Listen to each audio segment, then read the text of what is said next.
কিয়ন জেমসকে বলে, হারু আমার আর দ্যানোর মধ্যে আসছে, ওকে বলে দাও আমাদের মধ্যে না আসে।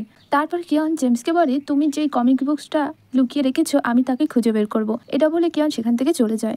তারপরে জেমসকে দেখি সে অতীতের ঘটে যাওয়া ঘটনার কথা মনে করতে থাকে। সেখানে আমরা কিয়নকে দেখি সে ছিল রুট টাইপের প্রিন্স। আর সেখানে দ্যানোর ড্যাডকে দেখি। দ্যানোর ড্যাডের সাথে কিয়নের সম্পর্ক ভালো ছিল না। আর সেখানে কিয়নের প্রিয় সৈনিককে দেখি যে আর কেউ নয়, হারু ছিল।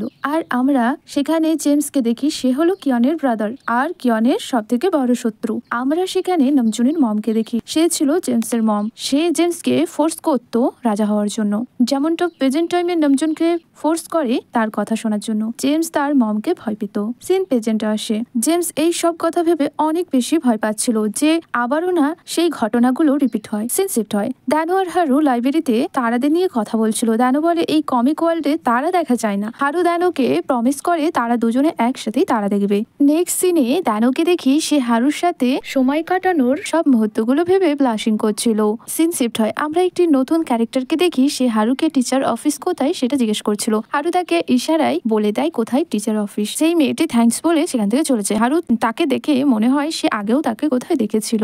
অন্যদিকে নামজুন অ্যাব্রোডে চলে যাওয়ার আগে জুদার সাথে দেখা করতে আসে। জুদাকে বলে, তুমি যদি বলো তাহলে আমি অ্যাব্রোডে যাব না। এর উত্তরে জুদা কিছুই বলে না। তখনই কমিক টাইম শেষ হয়। তখন দেখি জুদার বিহেভিয়ার চেঞ্জ হয়ে গেছে। তার উপরে যখন পাতা ঝরে পড়ছিল এতে জুদা অনেক বিরক্ত হচ্ছিল। তারপর জুদা নামজুনের কাছে গিয়ে বলে, তোমাকে আমার কথা ভাবতে হবে না। এটা বলে সেখান থেকে চলে যায়। সিন শিফট হয়। হারুকে দেখি সে ফ্লাওয়ার কমিক বুকের ঘটে যাওয়া ঘটনা ভাবছিল। আমরা তখন ফ্ল্যাশব্যাক দেখি। সেখানে দ্যানো, হারু আর কিয়ন ফ্লাওয়ার ফিল্ডে ছিল। সেখানে দ্যানো বলছিল, আমার উইশ আমি যাকে লাইক করি তার সাথে তারা দেখতে চাই। সিন প্রেজেন্টে আসে। হারু ড্রিম থেকে জেগে ওঠে। তারপরে দ্যানোকে কোশ্চেন করে, তুমি কি তারা দেখতে পছন্দ করো? দ্যানো এতে হ্যাঁ বলে। নেক্সট সিনে দেখি কিয়ন আর হারু লকারের সামনে ছিল। কিয়ন হারুকে বলে, তুমি যখন মেমোরি লস করেছিলে তখন তুমি শুধু আমার কথাই শুনতে, আর যখন থেকে তোমার মেমোরি ফিরে এসেছে তুমি আমার এগেনস্টে যাচ্ছ।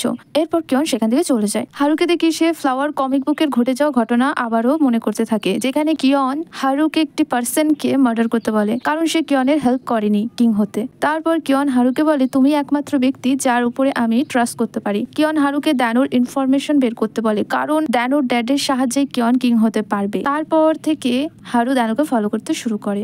আমরা সেখানে দ্যানোর হাতে সে কিচেনটা দেখি, যেটা আমরা সিক্রেট কমিক বুকে দেখেছি। নেক্সটে দ্যানোকে বুক স্টোরে দেখি, যেখানে দ্যানো ঠিক একই রকম ভাবে বুকসটি রাখতে গিয়ে পড়ে যাচ্ছিল। হারু তাকে ব্যাকপিটের সাহায্যে হেল্প করে। দ্যানো হারুকে প্রথম দেখেই ভালোবেসে ফেলে। নেক্সটে দেখি দ্যানো লুকিয়ে বাইরে ঘুরতে বেরোয়। তখন সে নোটিস করে কেউ তাকে ফলো করছে। দ্যানো তখন ডার্ক ভ্যালির দিকে চলে যায়। হারুও সেদিকেই গেলে দ্যানো তাকে পেছন থেকে ধরে বলে, তুমি কে আর আমাকে ফলো কেন করছো? দ্যানো যখন তার ফেস দেখতে যাবে তখন হারু বলে, আমায় তোমার ড্যাড পাঠিয়েছে তোমাকে প্রোটেক্ট করার জন্য। তখনই হারু দ্যানোর কে পুশ করে সেখান থেকে চলে যায়। নেক্সট ডে দেখি হারু কিয়নের প্ল্যান অনুযায়ী বুক স্টোরে বুকসের সেলফে কিক করে, যার কারণে বইগুলো পড়তে থাকে। আর প্ল্যান অনুযায়ী কিয়ন দ্যানোকে প্রোটেক্ট করতে আসে। আর জেনে বুঝে কিয়ন তার পাউচ ফেলে চলে যায়। আর দ্যানো সেই পাউচটা দেখতে পায়, সেখানে কিয়নের নাম লেখা ছিল। অন্যদিকে হারু তখন পেজ চেঞ্জ হওয়ার শব্দ শোনে। সেই শব্দ কোথায় হচ্ছে হারু সেটা বুঝতে পারে না। তখনই পেজ চেঞ্জ হয়ে যায়। হারু নিজেকে বুক স্টোরে দেখে। হারু বুঝতে পারে না সেইখানে কি করে এলো।